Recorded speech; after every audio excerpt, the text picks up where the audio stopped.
Hello student, कैसे हैं आप। नेक्सस एजुकेशन पॉइंट में आपका स्वागत है। हम हाजिर हैं एक नई वीडियो के साथ। आज हम बात करेंगे BA programme third year semester 6 political science. Topic है डब्ल्यूटीओ यानी विश्व व्यापार संगठन। तो बच्चों, विश्व व्यापार संगठन का आपका जो टॉपिक है मोस्ट वेरी इंपॉर्टेंट टॉपिक है, आपके एग्जाम में बार बार रिपीट आता है। तो चलिए डब्ल्यूटीओ के बारे में बात करते हैं। विश्व व्यापार संगठन होता क्या है। विश्व व्यापार संगठन 1 जनवरी 1995 को अस्तित्व में आया, जिसका कार्य विश्व के देशों के मध्य होने वाले व्यापार का नियमन तथा संचालन था। डब्ल्यूटीओ एकमात्र ऐसा वैश्विक अंतर्राष्ट्रीय संगठन है जो देशों के मध्य व्यापार संबंधी नियमों को बनाता है। तो बच्चों, ये विश्व व्यापार संगठन जो बना था 1 जनवरी 1995 बना था। ये एकमात्र ऐसा संगठन है जो संयुक्त राष्ट्र संघ के गैर सरकारी संगठनों में व्यापार में आने वाली बाधाओं को दूर करने के लिए बनाया गया। अगर विश्व लेवल पर अगर कोई भी देश अगर किसी देश में व्यापार को बढ़ावा देना चाहता है,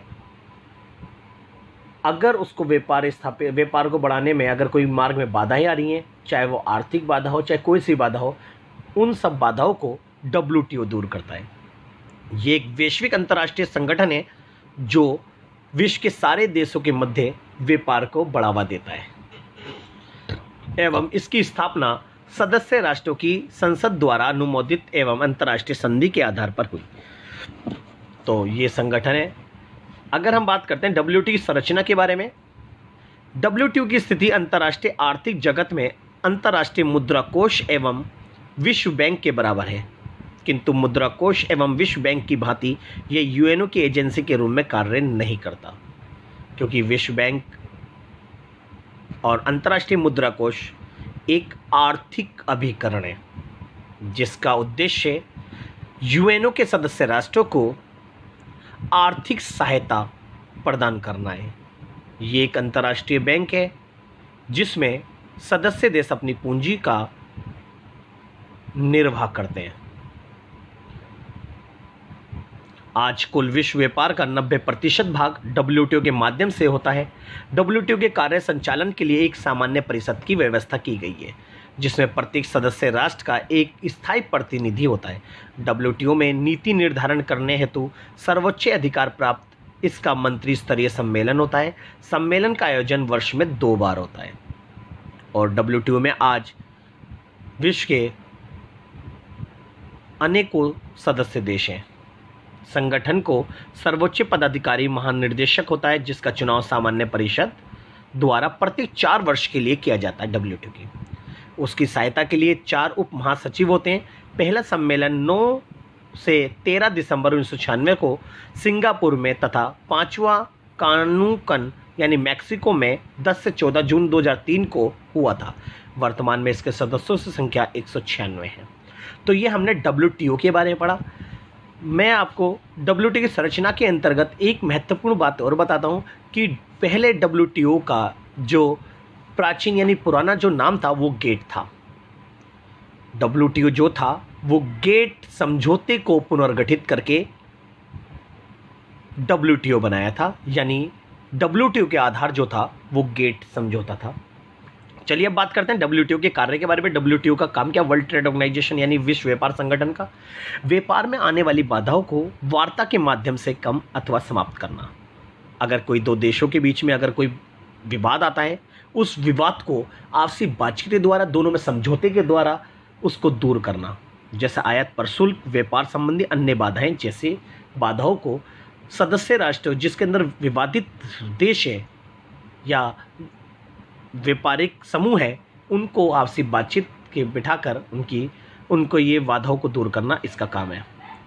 डब्ल्यूटीओ के संदर्भ में सहमति प्राप्त नियमों जिनमें वस्तुगत व्यापार, सेवा व्यापार तथा व्यापार संबंधी भौतिक संपदा अधिकार आदि के अनुपयोग का प्रशासन एवं निगरानी रखना।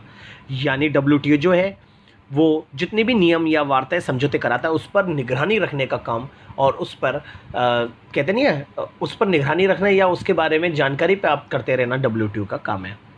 सदस्य देशों के ऊपर नीतियों की निगरानी एवं पुनरीक्षण, यानी जो भी नीतियां या कोई भी कानून बने हैं उसकी जांच करना, और साथ ही साथ क्षेत्रीय तथा द्विपक्षीय व्यापार संधियों में पारदर्शिता को सुनिश्चित करना विश्व व्यापार संगठन का कार्य है। अपने सदस्य देशों के मध्य संधि के अनुप्रयोग और व्याख्या से उत्पन्न विवादों का समाधान करना। इसके अतिरिक्त अगर और कार्यों की बात करें, अगर दो देशों में कोई विवाद है या किसी देश की कोई कंपनी डूब गई है या उसके अंदर लॉस हो गया है, तो उसे अगर आर्थिक सहायता चाहिए तो WTO, विश्व बैंक और IMF से उसको आर्थिक सहायता प्रदान करता है।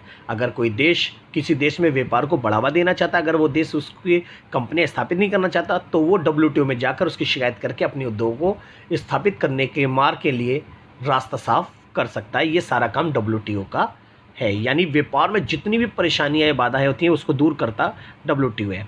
अंतर्राष्ट्रीय व्यापार के संबंध में विकासशील देशों की सरकारों के क्षमता निर्माण में वृद्धि करना, ये WTO का काम था। अब बात करते हैं WTO द्वारा प्रशासित बहुपक्षीय व्यापार व्यवस्था के मुख्य सिद्धांत, यानी विकासशील देशों में ये WTO किस तरह से काम करता है, इसके बारे में बात करते हैं। पहले अति प्रिय राष्ट्र।